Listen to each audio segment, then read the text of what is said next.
Church. My name is Glen. I'm one of the pastors here, and I get the great joy of sharing God's word with you because Pastor Carl keeps faking sick. Or at least blaming his kids that they're sick. So it's one of those two things. I think they're doing pretty well, so keep them in their prayers as they continue to recover. Growing up, I really first got involved in the church at the end of my junior high career and then into high school. It's really where a lot of formative things happened for me as a follower of Jesus. I became a Christian summer before my 8th grade year.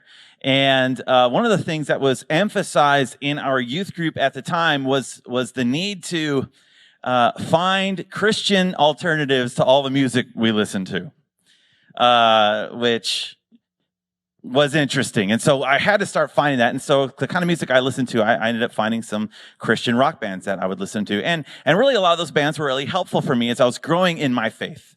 As it was kind of ways to say, hey, there's, because in my perception as a junior high and a high schooler, Christianity was kind of stuffy. You know what I mean by that? Kind of like, kind of formal and kind of like you just sit there, that kind of stuff. And like the kind of music that I thought of as Christian music wasn't super exciting in my mind. And so, I think I had Kumbaya, that kind of thing was floating around back there. It's like, that's what it means to listen to Christian music.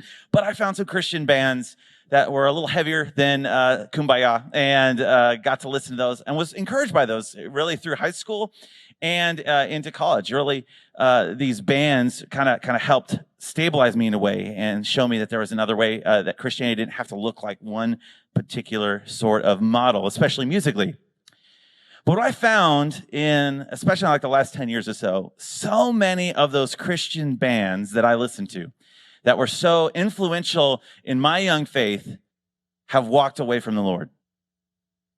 So many bands that I felt like just spoke to me and me. I just remember singing songs and weeping over them, just like, they just like were clarifying what was going on in my heart towards the Lord, that they have distanced themselves now. I'm no longer a follower of Jesus. I don't believe in any of this. Some have even taken a very anti kind of Christian approach to downplaying Christianity, to actively fighting against Christianity.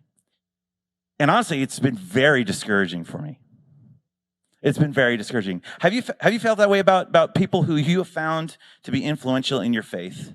Maybe Christian leaders, maybe a Christian friend, maybe it's family members, people who have invested in you in some way spiritually, and then they've walked away, or they've had a moral failing. I mean, we live in a time where we even have podcasts dedicated to dismantling the falls of the leaders who have influenced us. It happens so frequently. It's so discouraging and disappointing. Am I the only one that's felt this, or some of you felt this before as well? Have any of you been disappointed and discouraged by the trajectory people who have influenced you have taken? Yeah, it's something that's been coming, and I can't help but wonder, is this what it's supposed to be like? Is this what's normal, church, for those who are so influential in us and help us follow Jesus to bail, to walk away, to have moral failings, spiritual failings? Is that what we should expect? Is that what is normal? Well, we are jumping back into our series in the book of Judges, which chronicles the history of Israel between when they came in and took the promised land to before they started having kings over them. There was this really chaotic period during the time of the Judges where God's people over and over again, they would rebel against God and embrace idolatry. God would send other nations in to punish them, to oppress them. They would cry out for help. God would raise up a deliverer. He would save them, and they would immediately return to their idolatry, and he'd just start the whole cycle again and again and again. And we've been following most recently the story of Gideon, one of these deliverers God raised up to deliver his people from the hand of the Midianites, these kind of nomadic raiders who would come in like grasshoppers and just infest the land and take their stuff and do all these horrible things. God used this man Gideon, raised him up, and he had about 300 guys he rolled with to come in and deliver God's people from the hand of the enemies. We've been following him. And we're kind of at the close of his story is what we're going to look at this morning. And guess what? It's a huge letdown. It's a giant bummer. It really is. Gideon's not going to end well. His story. And we're going to see the same kind of discouragement that so many of us feel as we witness others like Gideon who kind of tank at the end. And we'll talk a little bit, what's the right response to that? How do we do that? So let's jump into God's word this morning. We're in Judges chapter 8. We're starting in verse 1. Gideon's had the Midianites on the run, and he's kind of pursuing and taking down the remaining leaders and armies and factions to try to grind them into the dust, basically. So here we are, starting in verse 1. Then the men of Ephraim said to Gideon, "What is this that you've done to us, not to call us when you went to fight against Midian?" And they accused him fiercely. So, quick recap here for what's been happening. As Gideon pursued these enemies, the Midianites, he started calling other tribes to come help him. Ephraim was one of these tribes.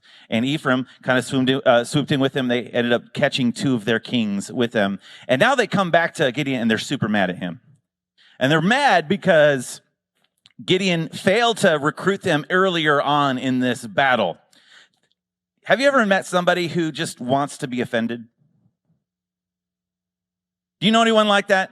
Do you work with somebody like that who doesn't matter what you're going to do, you just know they're going to be upset about something you do? Like there's nothing you can do to win. They're just looking to be mad. That is, all the people in the tribe of Ephraim are like that. Okay, you can just call them the snowflake tribe if you want to. That they want to get upset about it, and they're always offended by everyone and everything. And so Gideon's gone out to battle, and they come up to Gideon afterwards like, "You took way too long to call us up, and we're really mad, and we're probably going to kill you now." Okay, so this is the tribe of Ephraim. They're approaching Gideon, and what Gideon's going to do is he's going to exercise some diplomacy, and he's going to do a really good job of it. So look at the next verse, verse 2. And Gideon said to them, "Well, what have I done now in comparison with you? Is not the gleaning of the grapes of Ephraim better than the grapes of the harvest of Abiezer," which is where he's from. "God has given into your hand the princes of Midian, Oreb and Zeb. What have I been able to do in comparison with you?" And then their anger against him subsided. So this is Gideon's kind of ploy. He just comes in and says, "Hey guys, we all know you're better than me, okay? We know that.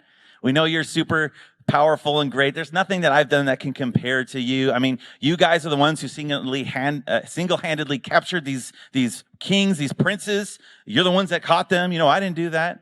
And he starts talking about how the best thing that my tribe or my hometown can accomplish is not even as good as the worst thing you guys can do. So he's puffing them up and everything else. And guess what? It works, right? They say, "Oh, we weren't that mad, Gideon. Okay, well, we'll forgive you this one time." They're kind of disappointing people, really. God's people should be more supportive of the man God has raised up to save them, but instead they're being hypercritical and super arrogant, really. They view themselves as more important than they truly are, and so Gideon has to be tactful to try to navigate that. But they're not the only group of God's people who are let down for Gideon. Look at these next verses. Verse 4, "And Gideon came to the Jordan and crossed over, he and the 300 men who were with him, exhausted, yet pursuing." So they're still chasing down the stragglers. "And so he said to the men of Succoth, 'Please give loaves of bread to the people who follow me, for they are exhausted. I'm pursuing after Zebah and Zalmunna, the kings of Midian.' And the officials of Succoth said, 'Are the hands of Zebah and Zalmunna already in your hand, that we should give bread to your army?' So Gideon said, 'Well then, when the Lord's given Zebah and Zalmunna into my hand, I will flail your flesh with thorns of the wilderness and with briars.'" So here's what happens. They're on the run. They're chasing down this straggler group, which is led by more officials of Midian. He's hot on their trail, but they're exhausted. They've been doing this for a long time. They're out of supplies. And so they come up to this city, Succoth, and they say, "Hey, can you guys hook us up with a Happy Meal or something? We are starving and we just need to keep moving." And they say to him, "Nah, we're not going to do that." Basically, they say, "Hey, have you already caught them? Like, are we assured complete safety by helping you in this?" Because the reality is they're a little closer to where Midian is than where he's coming from. And so they're kind of like, if you fail at this, by the way, we're going to be the ones who reap the bad kind of results of your inability to catch these guys. So we're not going to help you. They're kind of operating from a place of fear. We don't want to help you out, Gideon. You need to just keep on moving. And then Gideon kind of throws a little tantrum and says, well, fine then. When I get back, I'm going to whoop you all. So he continues on to the next town. Maybe the next town's going to help him out. Or maybe he's going to be disappointed yet again. Verse 8, and from there he went up to Penuel, and he spoke to them in the same way, and the men of Penuel answered him as the men of Succoth had answered. And he said to the men of Penuel, when I come again in peace, I'm going to break down this tower. He's going to destroy their defenses, basically. So Gideon's kind of having a little bit of a tantrum every time he's getting shut down and turned off by these individuals. Gideon's getting disappointed by the people of God. They should be supporting and rallying around him. But it is interesting. It is interesting, isn't it? That Gideon is having such a hard time recruiting people to his cause now.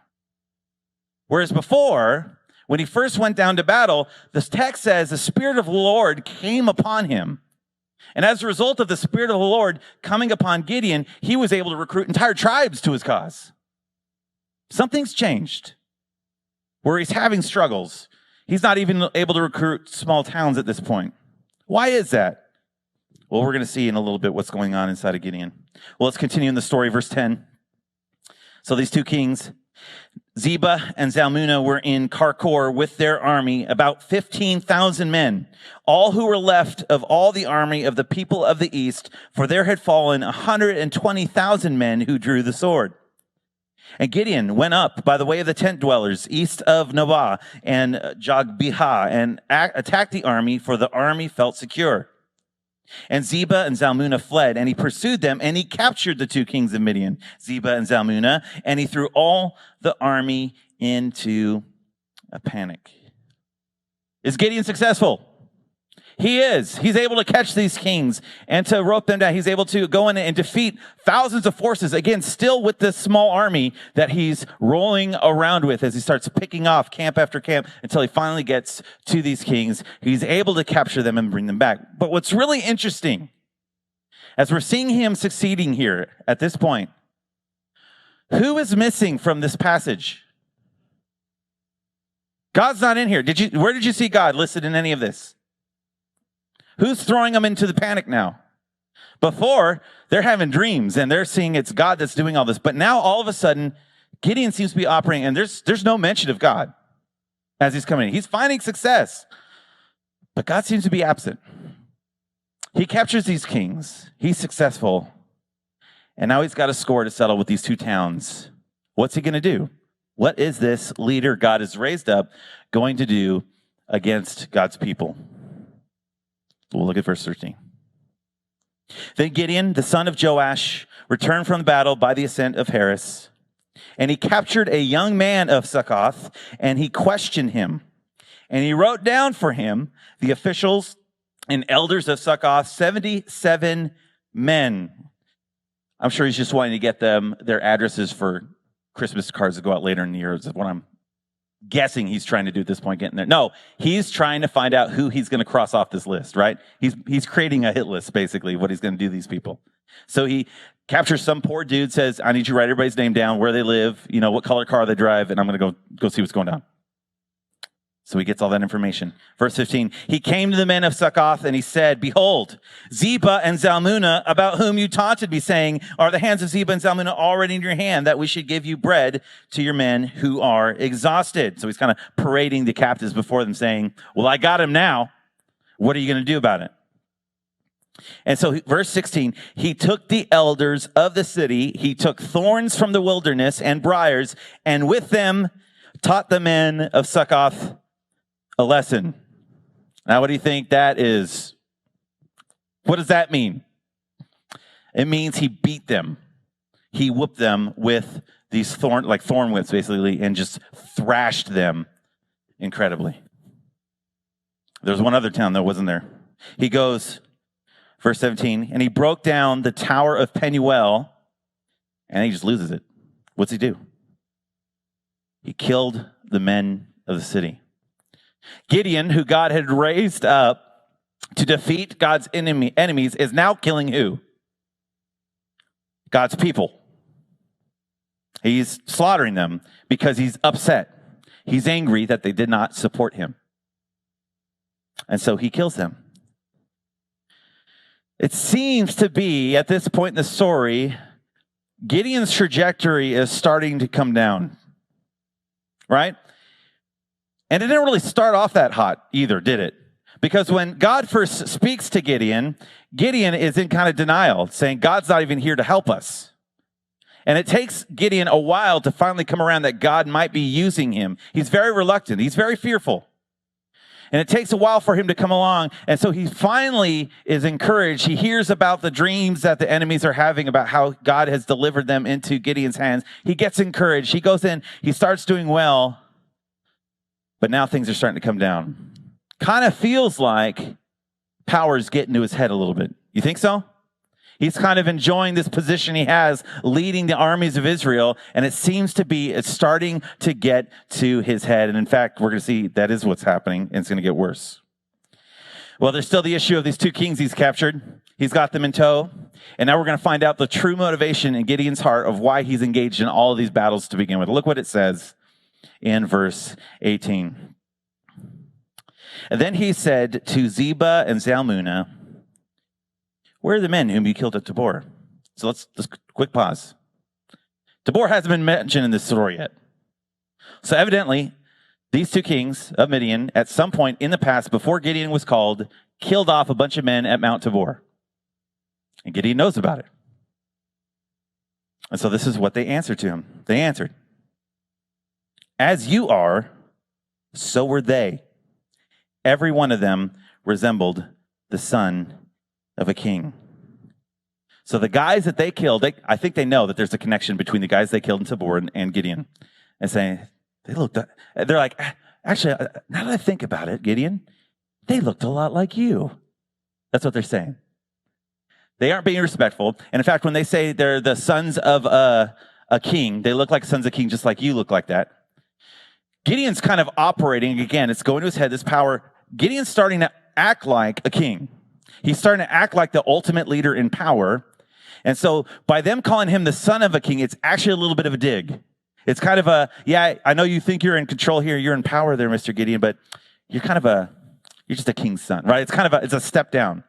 And so they're kind of making a dig at him. They're kind of pointing out that, yeah, oh, you know what? The guys we killed looked a lot like you, Gideon. That's kind of interesting that you point that out. They are not being submissive to him. They're being very aggressive towards Gideon at this point. Oh, yeah, they looked a lot like you, Gideon. And so Gideon, verse 24 says, I'm sorry, not 24.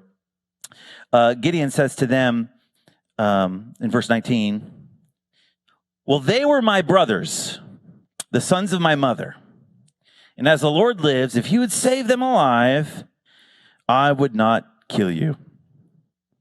So now we're kind of seeing the motivation. Why has Gideon engaged in all this warfare and pursued these guys and is kind of chasing everybody down? What's his motivation? Revenge. Right? It's almost kind of you get to this point in the book, you're kind of like, wait a second. And it's kind of like, it makes you go back and reread the story of Gideon. Turns out Gideon, because this all happened before Gideon's even called. And so Gideon, it seems, here is revealing a big motivation of why he's pursuing these kings and these enemies is to get them back for killing off his family members. And so he says to them, oh, if you had kept them alive, I wouldn't have done anything to you. Do you think Gideon's telling the truth? No, Gideon was going to kill them no matter what, right? He doesn't care. But it's kind of this kind of false humility he's presenting to them. And so Gideon's ready to pronounce the execution on them. And interestingly, look who he's going to tap on to kill these two kings. Verse 20, so he said to Jether, his firstborn, rise and kill them. But the young man did not draw his sword, for he was afraid because he was still a young man. He's just a kid. Why do you think Gideon is trying to have his son, probably a teenager, go kill these kings? Well, because that'd be pretty humiliating to be killed off by a kid, right? And so it's kind of he's trying to dig at them a bit, but his son won't do it. He's never killed somebody before. So it's kind of like, I don't want to do this, Dad. This seems really bad. And so the kings are going to mock Gideon for this decision. Verse 21, Zebah and Zalmunna said, rise yourself, fall upon us, for as a man is, so is his strength. In other words, kid's a weakling. Why don't you just do it yourself? So Gideon rose, and he killed Zebah and Zalmunna. And he took the crescent ornaments that were on the necks of their camels. So he gets his revenge, kills off these two kings. But then it's that weird detail. Did you see it? Right after, what's he do? He goes and he takes the stuff off their camel for himself. Now, these are two kings in Midian. Their camels were tricked out with kingly regalia, okay? So they're very fancy camels. They're decorated very nice. They look like the king's camels. They don't look like a regular soldier's camel, okay? So they look really nice. If you were a king who went and dominated another king, guess what stuff you'd take? His camel stuff, right? You take the stuff for yourself, showing that, hey, I am the victor, the stronger king, and it's your kingly stuff is now my kingly stuff. I am better than you. How's Gideon acting right now? He's kind of acting like a king. He thinks he's more important than he is. And this is just the narrator's way of pointing out, saying Gideon's after a little more than he's letting on, where he takes for himself this kingly regalia from these camels. And the people of Israel pick up on it. Do you think the people of Israel are happy with Gideon at this point? They are. Because Gideon's just delivered them from all their enemies. He's done a good job of it too. Super powerful, and he comes rolling in with his tricked out camel now, and they get an idea. Well, why don't we just keep this thing running? Let's see if Gideon can just go ahead and keep leading this whole thing. So look what they're going to do. Look at verse 25 or 22. Then the men of Israel said to Gideon, "Rule over us, you and your son and your grandson also, for you have saved us from the hand of Midian." What's their idea? Let's start a whole dynasty with Gideon at the center of it. He's going to be the king, and his son's going to be king after him, and his grandson, right? We're going to keep this thing going. He's strong. He's powerful. He knows what's going on. He's clearly acting like he wants it. Gideon, come and rule over us to just keep this good thing going. And listen to what Gideon says. Verse 23. Gideon said to them, "I will not rule over you, and my son will not rule over you. The Lord will rule over you." Now that sounds good, right? Doesn't that sounds like the right answer, is what he should say. But his activity immediately following this verse, as you're going to see, does not reflect what he just said. So here's what I think he's really doing. I think he's accepting their offer to be made king. But he wants to make sure he sounds super spiritual about it. Does that make sense? So he says, okay. I'm not really the ruler, and my son won't really be the ruler. It's going to be God who rules you. Right? It's that kind of false humility that he's giving them. Because what he's going to immediately do after this, the rest of this story, is act like he thinks he's the king. Through the rest of the story, you'll see it. And so there's this kind of false humility he's offering up. Oh, it's really God that's going to rule you. That's a good idea, but God's going to be the one who's really in charge. Look what his first act is after they ask him this. Gideon, verse 24, he says to them, "Let me make a request of you. Every one of you give me the earrings from his spoil." For they had golden earrings because they were Ishmaelites. And they answered, "We will willingly give them." And they spread a cloak, and every man threw in the earrings of his spoil. And the weight of the golden earrings that he requested was 1,700 shekels of gold, beside the crescent ornaments and the pendants and the purple garments worn by the kings of Midian, and besides the collars that were around the necks of their camels. His first act after they asked him to be ruler is to demand what? Tribute. You see it? He says, okay, give me all your gold that you just got, right? Give me a bunch of all the golden earrings, load them all up. And 1,700 shekels, which is like 43 pounds of gold. That seemed like a kingly sort of offer to start with? It does, right? And he continues to have all of the kingly regalia of the camels, and he's got their clothes. Now he's got all this stuff. He's acting like he's a king. He acts like he deserves all this stuff. He says, give me all of this. And the people are happy to oblige. Sure, here, take all the gold. Take it, Gideon. And then look what he does with it. Verse 27, and then Gideon made an ephod of it, and he put it in the city of Ophrah. And all Israel whored after it there, and it became a snare to Gideon and to his family. And so Midian was subdued before the people of Israel, and they raised their heads no more. And the land had rest 40 years in the days of Gideon. So what Gideon does is to melt this thing down to make an ephod, which is basically like a chest plate. It was a chest plate worn specifically by priests at the tabernacle. And attached to that chest plate were these things that it was basically a way for them to discern the will of the Lord. Now, had Gideon had an experience hearing from God? He had, right? But by him making an ephod, was there already a system in place for God's people to hear from him? Yeah. Where were they supposed to go to hear from God? The tabernacle. What does Gideon do? Well, we're going to do our own thing. You can come to me to hear from God now. That's what the ephod's all about. He sets it up as an idol, and the people are to come now to him to receive guidance from where the Lord is leading, rather than going where they're supposed to. And that's why it uses such strong language, right? It says that the people of Israel literally acted like prostitutes with this thing, as they've left their true husband, the Lord, and have now pursued this idol that Gideon has set up in Israel. Right? He's positioning himself to be at the center of everything, of power, of rule, of spiritual life. Gideon is putting himself at the center of it all. And the narrator tells us, in spite of all the horrible things Gideon's doing, what did God do? He granted rest. It's interesting, though. It'll be the last time this phrase occurs in the book of Judges. Israel won't get rest after this. Gideon is the last time. And what it means by that is they're not going to be invaded by armies anymore during his time. During his time. Gideon's tanking. He's going downhill. And it continues to get worse. Look at verse 29. Jerubbaal, the son of Joash. Who remembers Jerubbaal? Whose name is that? That's Gideon's pagan nickname, right? Let Baal fight with him. Okay, so the author's calling him that, kind of a signal saying he's acting like a Canaanite. Jerubbaal, who's really Gideon, the son of Joash, went and lived in his own house. That's a weird sentence. Where else would you live? Didn't that kind of seem redundant to you guys? So Gideon, it didn't just say Gideon went home, which is how we usually, I'm going on vacation, and I get back from vacation, I'm going to go home. I wouldn't say, hey, when I get back from vacation, I'm going to go home and I'm going to live at my house. That's weird, right? Here's what's happening. The phrase that he's using is signaling he's doing more than just living, but it's more like he's reigning from his house.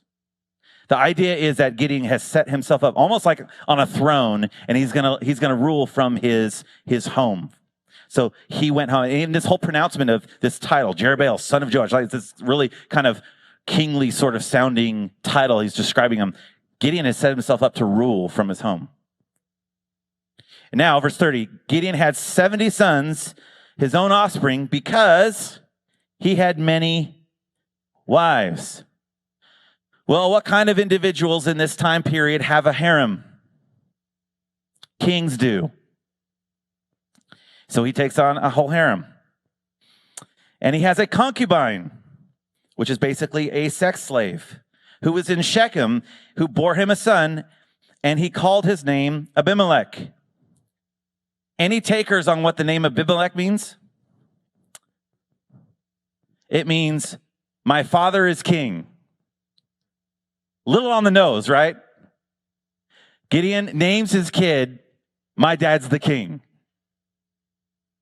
What do you think Gideon thinks he is? He's living like a king. He thinks he's a king. He's put himself at the position of power and authority. He's really tanked. And in fact, the book of Deuteronomy even outlines, in the law of Moses, outlines what kings are supposed to do. Kings are not supposed to accumulate wives. Kings are not supposed to accumulate treasure. And what is he doing? His very first thing, he's accumulating wives and treasure. So he's not even being a good king according to the standards God set up in the law under Moses. He's doing his own thing. Well, verse 32. Gideon, the son of Joash, died in a good old age, and he was buried in the tomb of Joash, his father, at Ophrah of the Abiezrites. And as soon as Gideon died, so it's like they have just put him in the tomb, and the people of Israel turn again and whored after the Baals and made Baal Berith their god. And the people of Israel did not remember the Lord their God, who had delivered them from the hand of all their enemies on every side. And they did not show steadfast love to the family of Jerubbaal, that is Gideon, in return for all the good that he'd done to Israel. So how long does it take before Israel just goes right back to where they were? Immediately. And it's interesting. Was Gideon a good enough guy to keep Israel kind of doing the right thing for a period of time? No. So who had to be the one doing it? It was still God, right? God is gracious and kind of withholding the dam of evil back, even though Gideon's not a person who's deserving God to do this, but yet God is doing it. And as soon as Gideon dies, God pulls his hand back and they return right back to their wicked ways. And it's going to get worse from here. We are long past the good parts of Judges. We are now only in the, wow, that is just super depressing and discouraging phases. We're past the point of role models in these leaders to be able to follow and have our kids say, oh, I want to be just like Gideon when I grew up. Really? Do you? It's just going to continue to the circle drain from this point. And it's discouraging, isn't it? Well, there's a couple takeaways I want from this story this morning I want us to kind of collectively wrestle with, especially as we survey the season that we are in. So here's the first thing to take away. It is not worth bailing on your faith because of disappointment and how Christians and Christian leaders are acting. It's not worth giving up. I'm going to be honest with you guys this morning. Probably the last 5 to 7 years, I've struggled with more doubts and more discouragement, more disappointment, more frustration than at any other point in my life. And most of the time, I can connect that disappointment, discouragement to how the people of God and Christian leaders are acting. And it's just super discouraging. I've had some super dark moments over the last several years where I'm like almost at the point where I'm like, I don't even know if I can keep doing this. Look at how the church is acting. Look at how we behave in the media. Look at how we behave in our local churches and the church at large. And look at what we do. And it's super discouraging. And I know some of you have been there, haven't you? Just seeing how selfish we can be, how power hungry we can be, how undiscerning, how arrogant we can be. And we get disheartened. But here's what's so great about the book of Judges and stories like this. This is not a surprise to the Lord. Right? This is what we experience in this kind of discouragement when we see Christians acting the way that they act. This has been happening since day one. None of it is a surprise to the Lord. See, a lot of people say, I don't want to become a Christian because Christians are hypocrites. Guess what? They are right. I'm a hypocrite. Y'all are hypocrites. We don't practice what we preach. We don't do the things we know God calls us to do. We disobey him, disregard him, do our own thing. We are prideful. We are arrogant. And other people see us doing those things. And they see Christians are hypocrites. And they're right. We are. But at no point is the Bible saying that we're not, right? The only one who is ever shown to be faithful and true and perfect and holy and just and right is who? It's the Lord. That's it. See, what's so beautiful about the Bible and as the stories that we see, none of these people are presented to us as heroes. There is only ever one hero to the story. Gideon's not the hero. Deborah wasn't the hero. Ehud is not the hero. There's one hero, the Lord. And so when we see people that discourage us based on the choices and decisions we make, people who maybe influenced us positively in the past, it is not a reason to give up. It's just, this has been happening from day one. God is remaining faithful. He is remaining faithful. He is remaining trustworthy. And so, dear Christian, if you're at a point and you're like, I don't know if I can keep doing this. I'm so frustrated with what I see. Don't give up. One day God will right everything. He will. And he will not disappoint you. Second takeaway I think we have from this passage is kind of the flip side of this. Don't be a stumbling block for somebody else. Don't be a cause for disappointment that would lead others to question and to doubt in their faith. Number one reason right now, I think maybe if you go back 20 or 30 years and you'd see young people exiting the faith, the number one thing they would tell you, the reason they don't want to stay a Christian is because they just don't find what's in the Bible believable. Right? They can't get on board with the Bible's demands of morality and the different stories that happen. So 20, 30 years ago, people would leave saying, I just can't believe that.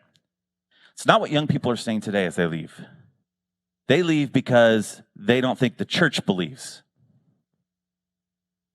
Because there's many of us, we follow kind of the same trajectory of Gideon where we thirst after power and prestige. And so we're more concerned about advocating for ourselves and for what we want, what we think is best for us and in our interests at the expense of others. And people pick up on that and they say, well, I don't want anything to do with that. I don't want anything to do with Christianity then. We cannot, church, be stumbling blocks to those who see us. Somebody's watching you. There's so many people I see. I just look at some families and see how the decisions they make, the choices they're living by, the way they just respond to the world that we're in right now. And I just think their kids will not be following Jesus when they grow up because they're seeing a certain model.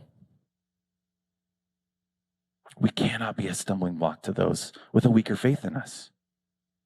Because that's ultimately what it is, right? When I have a weak faith, I allow others to kind of get me off course. But that doesn't mean that we should neglect those with the weak faith. It means we should do all that we can to help strengthen them. And so, church, you and I cannot be a cause for stumbling for others. Rather than advocating for ourselves, what would happen if we were the kind of people who advocated for our enemies just as loudly as we advocated for ourselves? What kind of difference would that make in our society? How would people view Christians?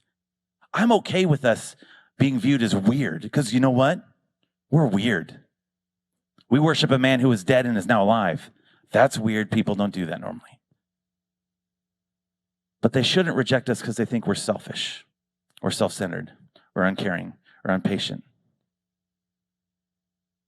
They should reject us as weird because we're for the right reasons, not for the wrong reasons. So church, let's commit to not be a cause of stumbling. The story of Judges, the story of Gideon's fall and his demise shows us that we need a hero. We need somebody who won't fail. That person is Jesus Christ. Jesus is the only human being born whose trajectory is only ever straight up, right? He has no relapse. He has no impure motivations. Jesus Christ is the only one who can keep us secure and safe, who will never, ever disappoint. Jesus cannot fail you. It is not in his nature to do so. And Jesus is in the midst with us, looking out for us. At no point is he distancing himself from us as his people. At no point is he considering his own interest before our own. In fact, Jesus, as the only one in history who deserves all glory, honor, power, and praise, and deserves to be lavish, has decided to tie the reception of his glory to our well-being. To where if Jesus were to forsake his people, his church, he would be less glorious. And so because he has tied our well-being to his glory, he will now do what is best for us forever. He is a perfect leader. And see, we can get so discouraged because we put our hope and faith in other leaders and other people. Jesus Christ is the only one who cannot fail you. He's the one who died on the cross for your sins, for my sins, rose from the dead, only ever doing what is best for you and I. And he will continue to the end, doing that very thing. One day, all the pain and the suffering and the struggles that we have, all the disappointments and discouragements will be a thing of the past. It'll be a memory. because of what Jesus is going to come back and do.